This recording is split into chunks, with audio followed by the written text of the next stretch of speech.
पिछले विधानसभा चुनाव में जितने भी जाट नेता थे भारतीय जनता पार्टी अधिकतर चुनाव हार गए। आप समेत कैप्टन ओम प्रकाश धनखड़ सभी बड़े नेता चुनाव हार गए थे। इस बार जाटों को किस तरह से आप अपनी पार्टी की तरफ लेकर आओगे? क्या पार्टी के प्रदेश अध्यक्ष ओम प्रकाश धनखड़ जाट हैं, आप जाट हैं, कैप्टन अभिमन्यु जाट हैं और कई बड़े जाट नेता हैं, कृषि मंत्री कमलेश ढांडा। जाट आरक्षण अब तक नहीं मिल पाया है।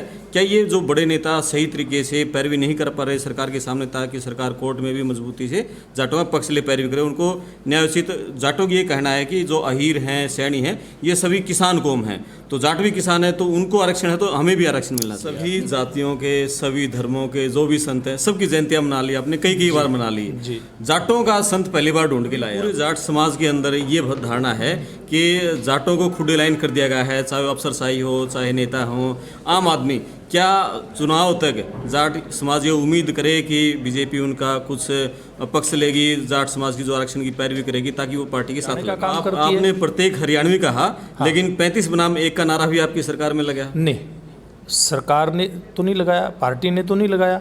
हाँ, वो एक आपके सांसद ने लगाया। धन्ना भगत जाट भी थे, किसान भी थे। जाट भी और किसान भी दोनों बीजेपी से नाराज है। किसान आंदोलन चला, उसके बाद उनकी मांगे नहीं मानेगी, एमएसपी पूरी नहीं हुई, जाटों को आरक्षण नहीं मिला। इसके ऊपर आप बताओ कि आप जाटों का धन्ना भगत है, उनके संत को आप पूज रहे हैं, तो उनके किसानों की जो उनके फॉलोअर हैं उनकी मांगे नहीं मान रहे, वो नाराज है। राजनीतिक पार्टी इस तरह कोई कार्यक्रम करती है, मोटो तो उसके पीछे पॉलिटिकली होता है। क्या लगता है कि धन्ना भगत की जयंती मनाने के बाद आप जाटों को रिझा पाएंगे? कहते थे कि नारा लगता था कि जीरी गई ब्याज में, आज वो नारा ये हो गया कि जीरी गई जहाज में।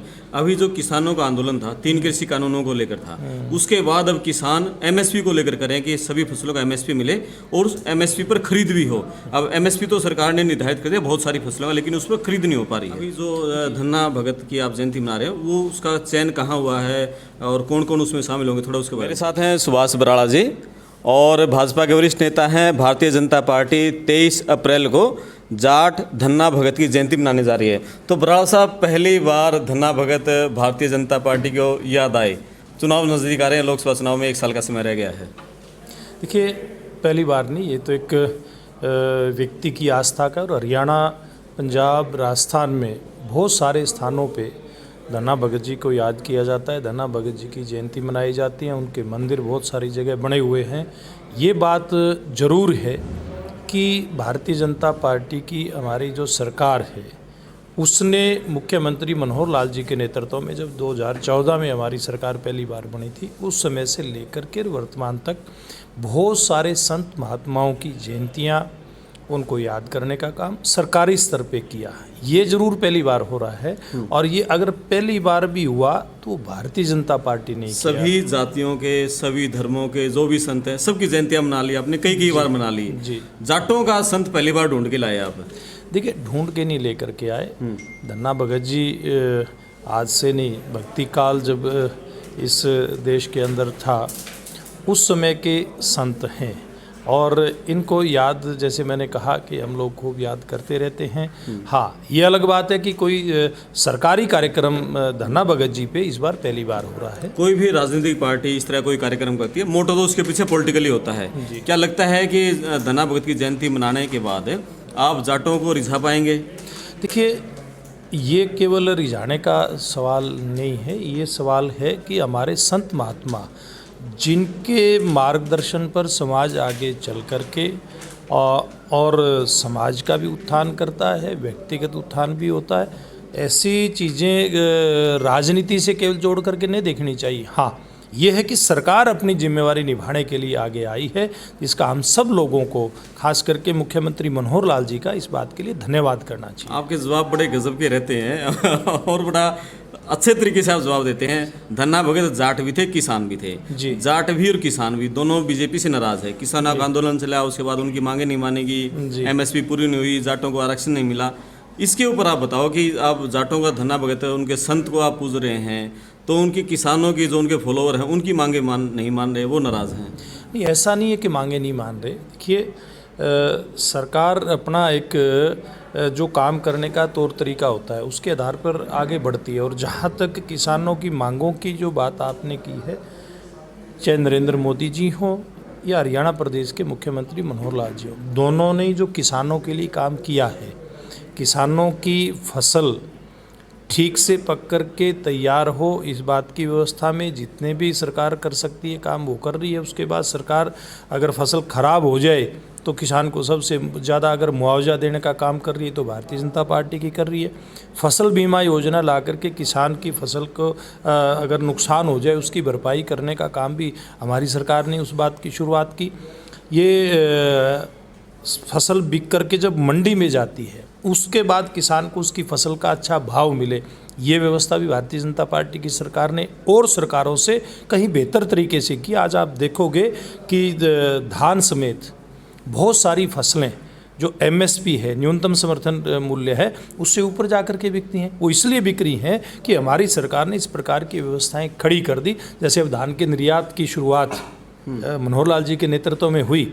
आज पहले कहते थे कि नारा लगता था कि जीरी गई ब्याज में, आज वो नारा ये हो गया कि जीरी गई जहाज में।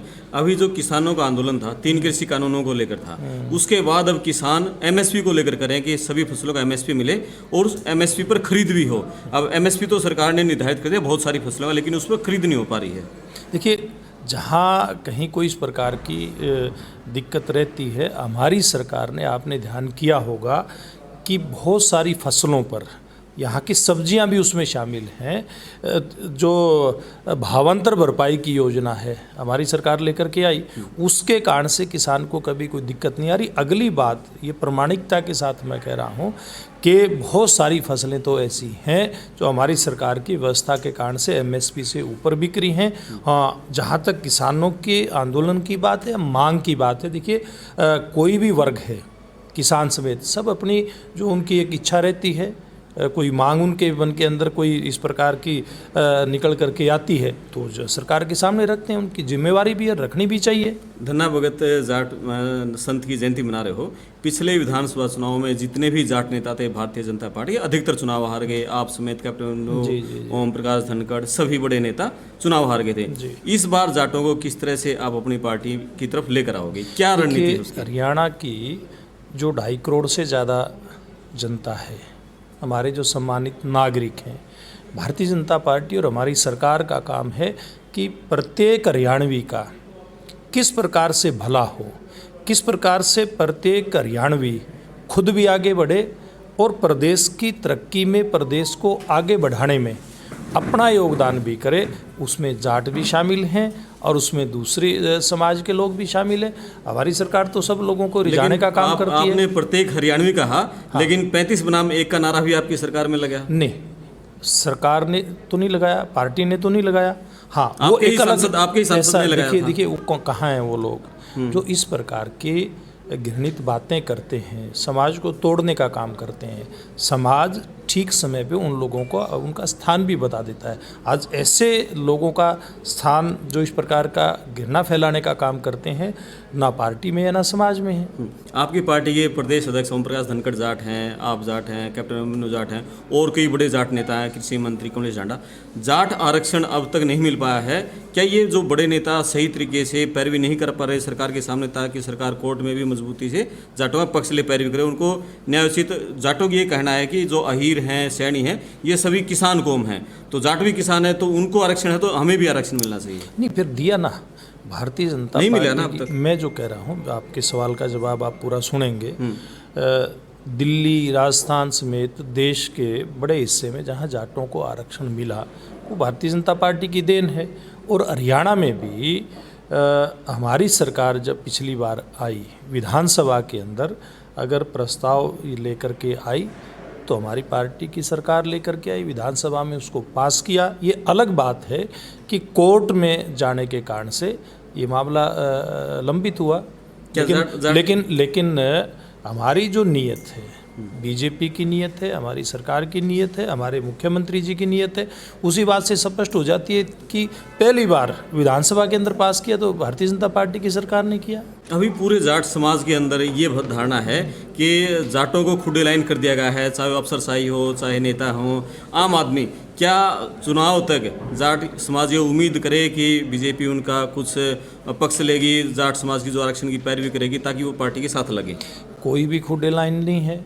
ये केवल जो खुडे लाइन लगे हुए लोग हैं ना, राजनीतिक दलों के लोग, ये भ्रम फैलाने का प्रयास करते हैं। भारतीय जनता पार्टी की, चाहे वो हमारी संगठनात्मक टीम है या सरकार है, सब जगह जिस प्रकार से समाज के सब लोगों को महत्व मिलता है, जाट समाज को भी वैसे ही महत्व मिलता है। अभी जो धन्ना भगत की आप जयंती मना रहे हो, वो उसका चयन कहाँ हुआ है और कौन कौन उसमें शामिल होंगे, थोड़ा उसके बारे में बताइए। देखिए, ये स्थान जो है ये धनौरी गांव पड़ता है, कैथल जिले का गांव है, नरवाना विधानसभा में पड़ता है। उस गांव के अंदर ये 3 दिवसीय 21, 22 और 23 ये कार्यक्रम रहेगा जयंती का। 21 को हवन यज्ञ से इसकी शुरुआत होगी और भंडारा चलेगा, और तीनों ही दिन भंडारा चलेगा। और उसमें धन्ना भगत जी के जीवन के ऊपर बहुत सारी इस प्रकार की जो बातें हैं जिनको हम प्रदर्शनी के रूप में भी वहाँ दिखाने का काम करेंगे, कि बड़ी प्रदर्शनी भी लगाई जाएगी।